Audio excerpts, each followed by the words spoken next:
So let me tell you who I am. I'm Bob McGwier, N4HY, and I'm here to talk about a project that Virginia Tech Hume Center brought to AMSAT and other people a few years ago.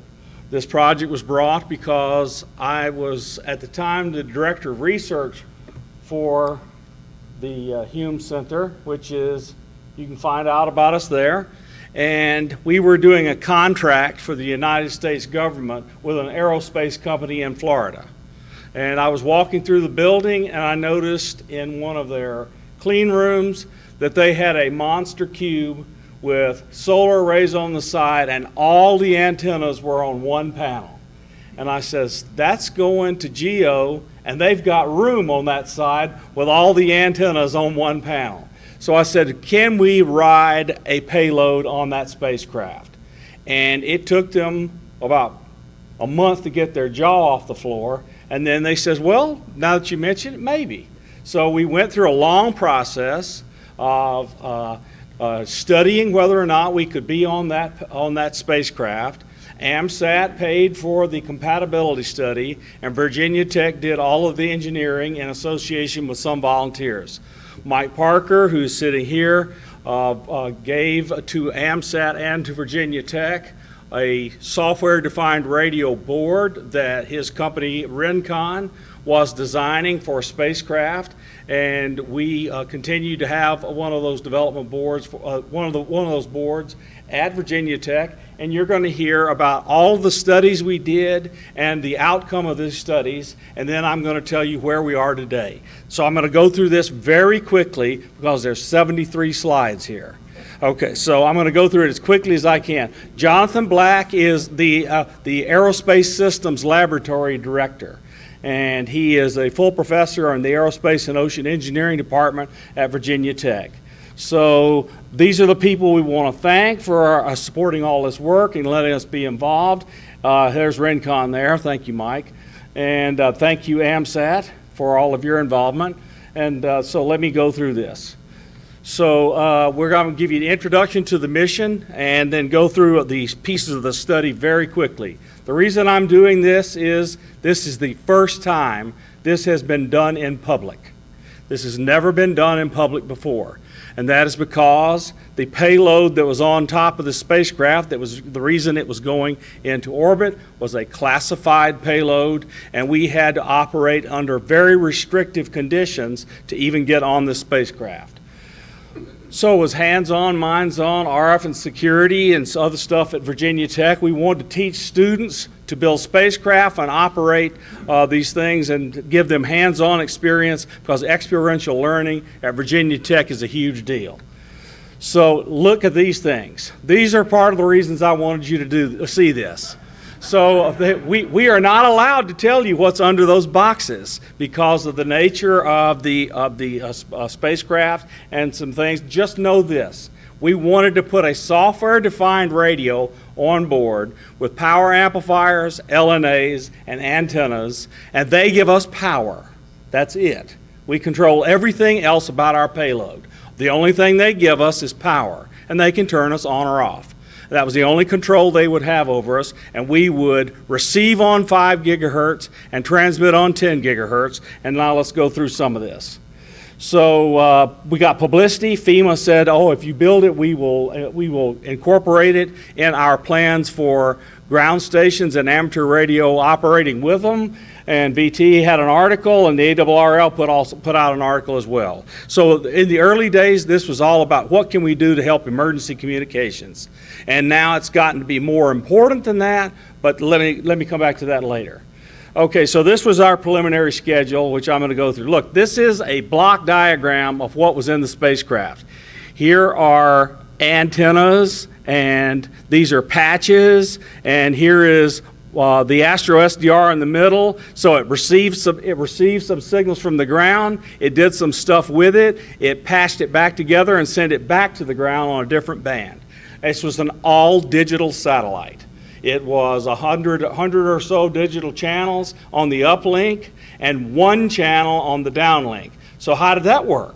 Well, the downlink channel was many times faster than the uplink channels, so it was up slow, down fast. Down fast had lots of power. It also had lots of forward error correction, so even with your tiny little terminal on the ground, you could receive it. So we had lots of good stuff up, lots of good stuff down. We'll go over that.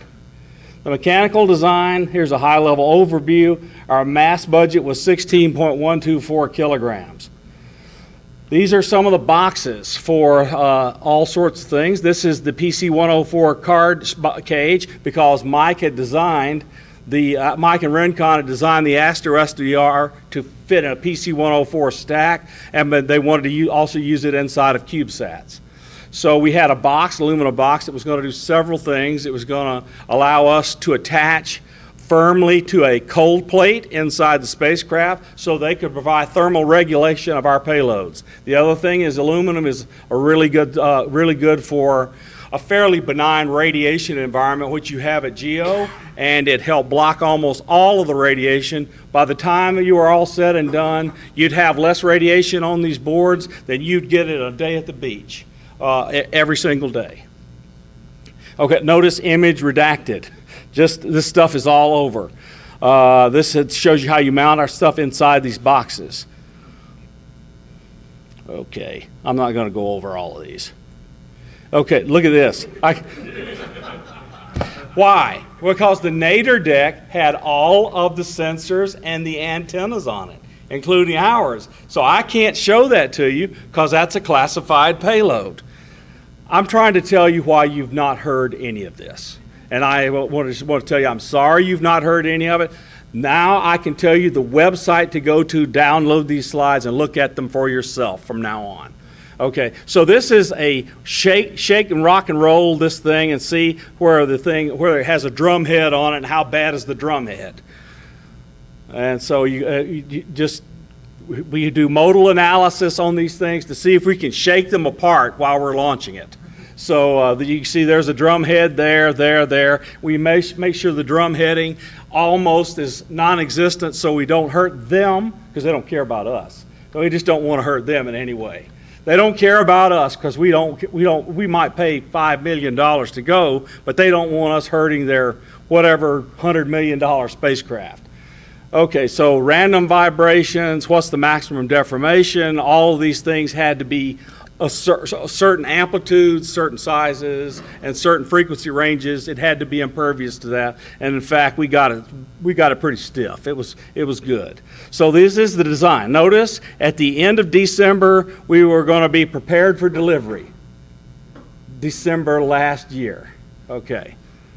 All right. So we're going to do thermal vacuum testing in here, and thermal design. Well, we did all the usual things. We had big Senda models for all this stuff. We simulated the entire spacecraft and what it could take. And we had our antennas on the nadir pointing face of the spacecraft. That means pointed down to Earth because it was at GEO. And also we were going to be able to keep our antennas and low noise amplifiers in the dark. So we also put our power amplifiers out by the antennas because those were always in the dark. Now, what sensor on a spacecraft would always need to be kept in the dark and really cold? That's all I can say. Okay, so let's see. We tested it. We predicted the temperature ranges that you would see on this box. And so we talk about the heat load. Well, look, this bolted to a cold plate. So they were actively managing the temperature of the electronics inside this expensive spacecraft. So we did our thermal analysis. Okay, so anyway, what are the thermal tolerances during launch? Well, there's that. We have all sorts of sensors to tell us all of that. Let me keep going through this. Power supply design, well, look, even a power supply is redacted. They don't want me to tell you the voltages they were going to send. Okay, so we had to do distribution of all the necessary voltages and current throughout the entire spacecraft, and what filters we were doing so that we wouldn't put our trash back on their beautiful power supply, which was completely unregulated solar panel energy. But we can't put EMI on that. Oh no, those diodes in the solar panels might start radiating everywhere. Okay, so we had to suppress all our junk from going back to their solar panels. You get the idea. So, I want to brag about VPT. This is a VPT power, a DC to DC converter and EMI filter. VPT is made up entirely of Hokies. They have from the big, huge power group that's in the electrical and computer engineering department. Many people may think Siemens makes more power supplies and used in all sorts of things than anyone else in the world. That was true until VPT became number one. So they are on GPS spacecraft, F-35 fighters. Most U.S. Department of Defense spacecraft use VPT, DC to DC converters, and EMI filters. VPT is a very, very high quality company. They can also do radiation testing and thermal vac for all sorts of things. So that's just file that away, and they're very good people, easy to work with. Notice the Astro SDR, we have a maximum power, a voltage, and average current. And our power amplifier was going to be pretty toasty because we were intending to radiate lots of power, and the entire full load of us on the spacecraft was 130.75 watts. How would you like to have 130.75 watts for your payload? Well, remember, it's a big old GEO spacecraft, and it had huge solar panels, and they're actively pointing them at the sun, and it had way over a kilowatt of generated power, and it had over 200 watts of excess power, so they didn't mind us bleeding off a little power and transmitting it. So I'm not going to go through all these graphs. That's just kind of, it's interesting, and you can download it. If you want to write me and talk to me about anything you see here, I'll be happy to do it. So these are the electrical interfaces. This is the name of the company we worked with. Notice they did not redact that. Millennium Space Systems is in El Segundo in California. Okay, so let's go RF design. So look, here's the Astro SDR. We picked an IF. I won't go over that, but anyway, so we were going to transmit on 10.475 gigahertz to 4 PAs. Each of those was 10 dBW, so there was going to be 40 watts being radiated from the spacecraft. It was going to be loud on 10 gigahertz.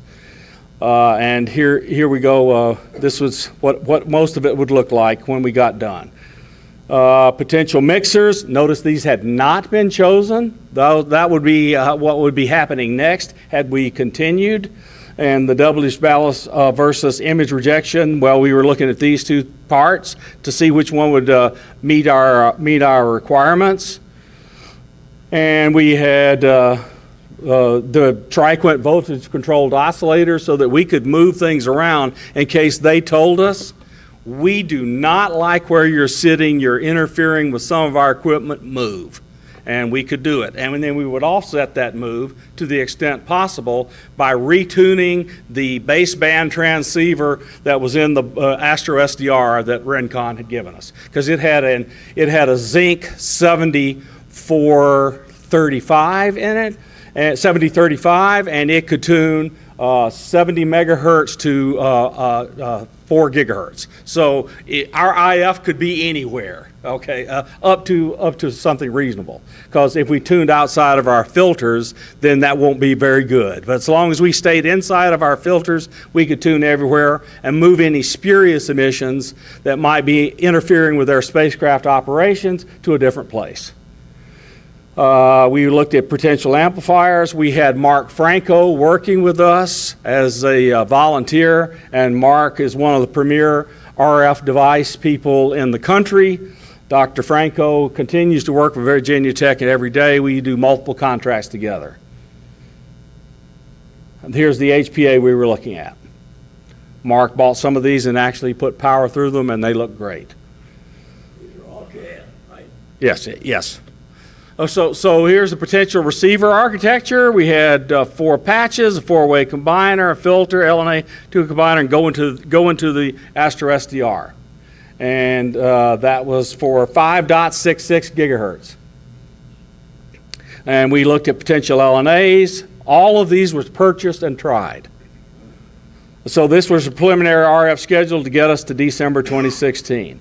Here's the Astro SDR. I got it wrong. It's not the 35, it's the 7045, which we still have one of these. And this is a great part. And there's flash to store a program and bootloader on, and then lots of other buck voltage regulators so that we can take the junk that's coming in from outside and then turning it into something useful. And then we interface with, we have SD-RAM and other things, and all these connectors fit into our spacecraft box well, and basically this was the actual mission. The other things we were doing outside of that was so this could do its job. Okay. There are lots of slides which someday Rincon can let you have. You can go on their website and get the Astro SDR papers that they've made public. We are not going over the reset design because we don't tell how we reset our spacecraft payloads. Okay, communication software architecture. So look, we had disaster areas. Right now, just consider this to be people on the ground wanting to use the spacecraft to talk to people on the ground.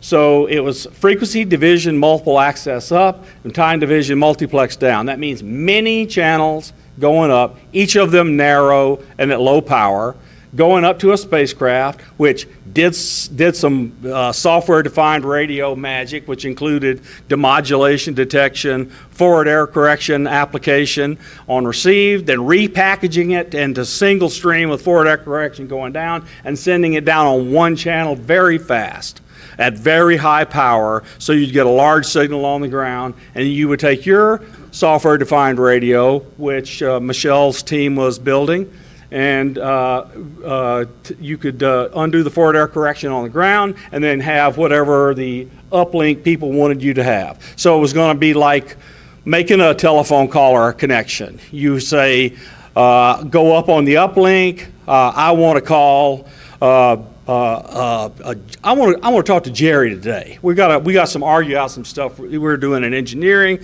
So I would say when Jerry comes on, I want to connect to him.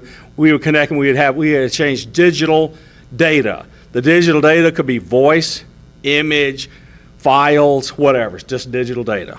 Okay. We also had a linear transponder. We were not going to ever enable it. It was never going to be enabled. Now it was in the bootloader. Mike wanted to have it in the bootloader, and that's a good thing because who knows what went on. So if you had a linear transponder in the initial software load, you could do all sorts of testing. But we were never going to enable it after the software load got finished. So this was kind of a minimum uplink design, lots of user channels, 3 controls, 7 random access, about 100 kilohertz each. And the data throughput, you could figure it out, 10.2 kilobits per second available on the uplink. And this is what the insides of the FPGA code in 7045 would look like. There was an N-channel channelizer, that's a polyphase filter bank channelizer. And then each of those things were going through a repackage, put back together into the TDM structure and sent down on the 10 gigahertz downlink. Okay, so there's a test plan, preliminary schedule getting us to here. Okay, so we wanted to cover the continental United States with 40 watts of TX power, 10 megahertz noise bandwidth on the receiver. DVB-S2 and DVB-S2X protocols were what we were thinking of, and you can see some demonstrations of that in the booth with Paul and Steve and Michelle out in just on the other side of that wall. They've been working on that constantly, and this will have application irrespective of whether or not this spacecraft goes. Okay? So this was the antenna designs we were looking at. This was the 10 gigahertz horn, and this was Paul Wade's design. Did you do the 3D printing of this antenna? That's here, and you can go look at it. So, I don't know why this is redacted. I have no idea. This is the Paul Wade amateur radio design, and I have absolutely no idea why it's redacted. Look at this. I have no idea why this is redacted. Because they had exclusion zones. Okay, fine. All right, right. Yes, they definitely did have exclusion zones. Okay, so link budgets, other assumptions, and again, okay, so let me tell you where to go get this. It's www.hume.vt.edu/GEO lowercase /INFO.